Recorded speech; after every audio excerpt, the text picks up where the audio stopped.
الحمد لله رب العالمين والصلاة والسلام على رسوله النبي الكريم اما بعد.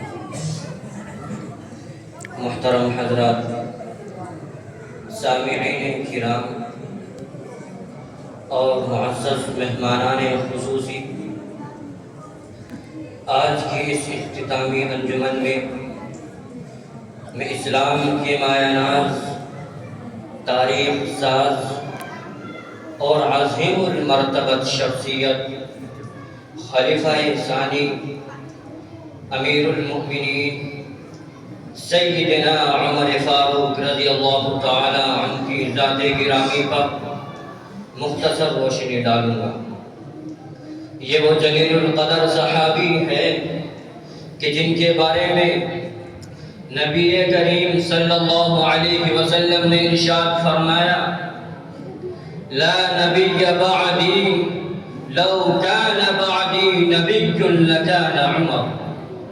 کہ میرے بعد کوئی نبی نہیں آئے گا، اگر میرے بعد کوئی نبی ہوتا تو عمر بن خطاب ہوتے. اللہ اکبر! کیا شان ہے عمر کی، کیا مرتبہ ہے عمر کا.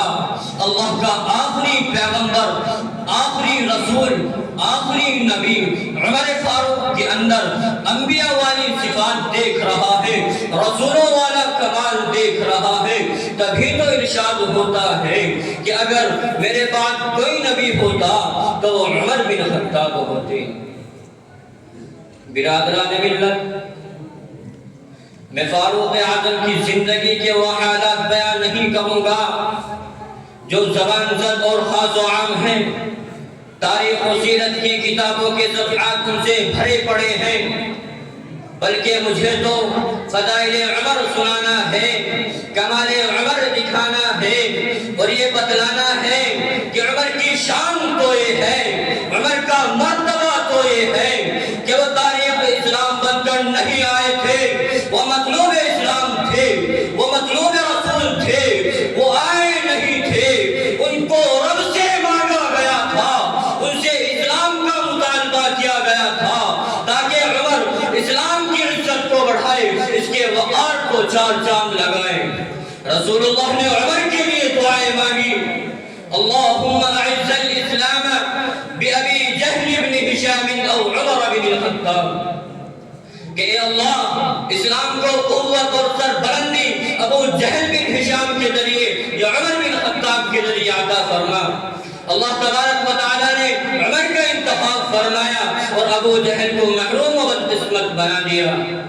رسول اللہ نے عمر کے متعلق فرمایا: ان اللہ جعل الحق علی لسان عمر وقلبہ.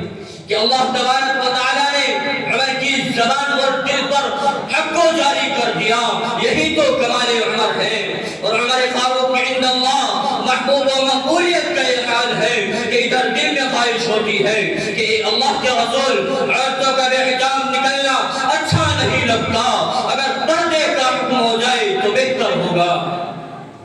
ارے عمر کی تمنا تھی، محبوب کے مطلوب کی تمنا تھی، پوری کیوں نہ ہوتی؟ آیت کریمہ نازل ہوتی ہے: وَقُلْ لِلْمُؤْمِنَاتِ يَغْضُضْنَ مِنْ أَبْصَارِهِنَّ وَيَحْفَظْنَ فُرُوجَهُنَّ. برادران ملت، میں فاروق اعظم کی کن کن صفات کو گنواؤں، کون کون سی خوبیوں کا تذکرہ کروں؟ ارے یہی تو ہے کہ جس کے نام سے قیصر و کسریٰ ہی نہیں بلکہ شیاطین پھرتے تھے. عمر کا جس گلی سے گزر ہو جایا کرتا تھا، شیطان بھی مارے دہشت کے اس گلی میں قدم نہیں رکھتا تھا. ارے یہی امت خدا اور محبوب رسول خدا ہے کہ جس کے حکم سے دریائے نیل نوا ہو گیا، ہواؤں نے جس کا پیغام پہنچایا. آج وہی ایک کا سسٹم ہے. اس وقت کیا تھا؟ ایمان کی قوت اور طاقت تھی. دریاؤں نے حکم عمر مانا اور ہواؤں نے پیام رسانی کی. ارے یہی تو شان عمر ہے.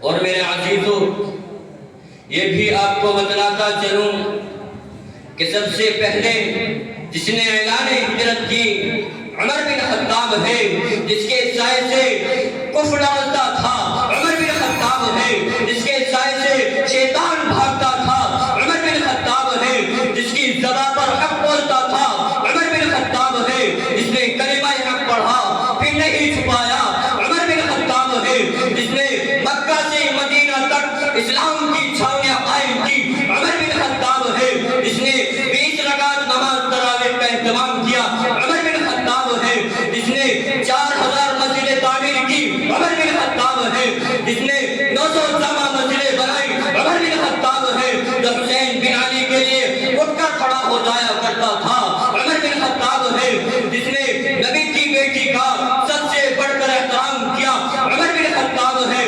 جس نے 4000 مسجدیں تعمیر کی، عمر بن خطاب ہے جس کے متعلق آقا نے تاریخ میں جملہ کہا، آقا نے کہا کہ عمر والدین مرے اولاد روئے اور اولاد مرے والدین روئے، لیکن جب اس دنیا سے تو ہو جائے گا قیامت تک محمد کا اسلام روتا رہے گا۔ اسی لیے تو شاعر یہ کہنے پر مجبور ہو گیا کہ مرد جلال مرد ہنر بھیجنا پڑا، کہ مرد جلال مرد ہنر بھیجنا پڑا، اونچے بدن پہ اونچا ہی سر بھیجنا پڑا، اور سب سے بڑے نبی کی حفاظت کے واسطے فولاد سے بھی سخت بشر بھیجنا پڑا، اور جب تک چڑھے گا سورج اجالا نہ جائے گا، فلک پہ نجوم تابہ کا حالا نہ جائے گا، اور خدا سے نبی نے اسی لیے مانگا عمر کہ کھولا کسی سے کعبے کا تالا نہ جائے گا۔